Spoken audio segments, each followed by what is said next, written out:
Step into the dazzling yet daunting world of Victorian fashion, a world where women didn't just wear dresses, they wore architecture. These weren't just outfits, they were engineered masterpieces, layered in lace, steel, and symbolism. Every gown was a statement, every corset a constraint, and every step a calculated act of elegance. But beneath all that grandeur hid a daily struggle most people today would never guess. How do you navigate basic human needs while trapped inside a structure more elaborate than a piece of furniture? Imagine this. You're trapped inside a cocoon of fabric layers upon layers of silk, cotton, lace, all pulled tight by a corset that grips your waist like a vice and makes every breath feel like a luxury. Your dress billows nearly 6 feet wide, brushing against walls as you glide through narrow corridors. Every movement is rehearsed, every step a dance, sitting a calculated operation. And through all of this, you're expected to appear effortless, graceful, composed, untouchable. But here's the real mystery. How on earth did Victorian women manage to use the bathroom inside these towering cages of tool and steel? To answer that, we need to rewind. Let's go back to the very start of a Victorian woman's day. Because getting dressed wasn't just part of the morning routine, it was a ritual of precision. The first layer, a simple linen shift light, breathable, and worn directly against the skin. It wasn't about style, it was about protection. This unassuming garment served as a shield, keeping sweat and oils off the ornate, expensive outerwear garments, so delicate and labor-intensive that washing them too often simply wasn't an option. But the true showstopper, the crown jewel of Victorian fashion, was the crinoline. Forget fabric alone. This wasn't just a petticoat, it was a steel-framed skeleton, a literal cage made of hoops and tapes, worn beneath the dress to sculpt that grand, floating bell shape we associate with the era. And this wasn't subtle. At its most extravagant, a crinoline could stretch 6 feet wide. That's not a dress, that's a mobile structure. Now, picture trying to squeeze through a doorway, or fit into a chair, or pass someone in a hallway without causing a minor architectural disaster. These fashion feats were so massive that furniture had to adapt. Armless chairs, extra-wide benches, even extended dining spaces became the norm, all to make room for the fashion, not the woman. But here's where it gets even more mind-bending. Now imagine wearing that every single day. Every errand, every visit, every moment. And then try going to the bathroom. With dozens of pounds of layered fabric, steel hoops, and no zippers in sight, even the most basic needs turned into operations of strategy, posture, and balance. Victorian women weren't just dressed to impress, they were master tacticians, navigating a silent, daily obstacle course with grace, patience, and ingenuity. Because under the glamour was a quiet truth. Every elegant step was a carefully choreographed act of survival. But let's get one thing straight, these weren't crude pots shoved under beds. No, the Victorian chamber pot was a masterpiece of subtle engineering, designed specifically for women navigating mountains of fabric and layers of lace. The most common type, oval-shaped, smooth on the inside, and curved just right to nestle beneath crinolines, petticoats, and corsets. And for the wealthy, these discreet little lifesavers came with tight-fitting lids not just to trap odors, but to act as a silent signal. A closed lid didn't need words. It simply meant, ready to be emptied. In the grand homes of the elite, chamber pots were hidden in plain sight. Elegant furniture served as double life chairs with secret compartments, cabinets with concealed containers, and wooden commodes so beautifully crafted you'd never suspect their true purpose. These weren't just tools, they were artifacts of necessity, merging design with discretion. And behind the scenes, the household staff moved like stagehands in a silent ballet. Their job wasn't just to clean it, was to preserve the illusion. Timing, precision, absolute discretion. They were the unsung crew of a very delicate, very dignified performance. Now let's talk logistics, because this wasn't as simple as hiking up a skirt. We're talking 20 pounds of fabric, steel hoops, corsetry, and stitched beauty, a literal cage. Using a chamber pot required skill, real skill. It was part choreography, part mechanical expertise.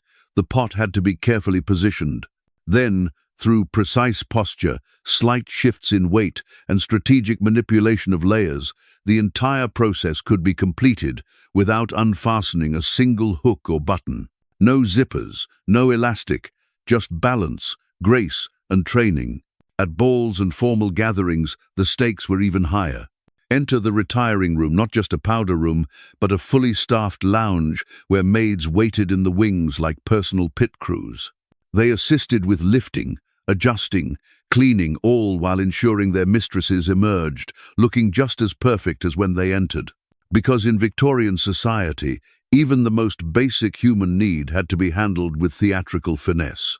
It wasn't just functionality, it was an art form. A private performance repeated daily, passed down from woman to woman. They moved through their lives like stage performers, poised, silent, controlled, all while navigating what was, at its core, a quiet miracle of coordination and restraint. But here's a twist you probably didn't see coming. For much of the Victorian era, many women didn't wear underwear, at least, not in any way we'd recognize today. It sounds almost comical, doesn't it? But back then, the sheer size and structure of their skirts were considered coverage enough. With layers upon layers of petticoats and a crinoline the size of a dinner table, what more could you need? Well, a lot, actually. Now picture this. You're strolling down a cobblestone street, parasol in hand, when a sudden gust of wind lifts your massive crinoline like an umbrella turned inside out. No undergarments, no warning. Just a full, unintended display for anyone nearby. Discretion? Gone in a flash. These wardrobe malfunctions became so common that Victorian society was forced to ask, what does modesty really mean?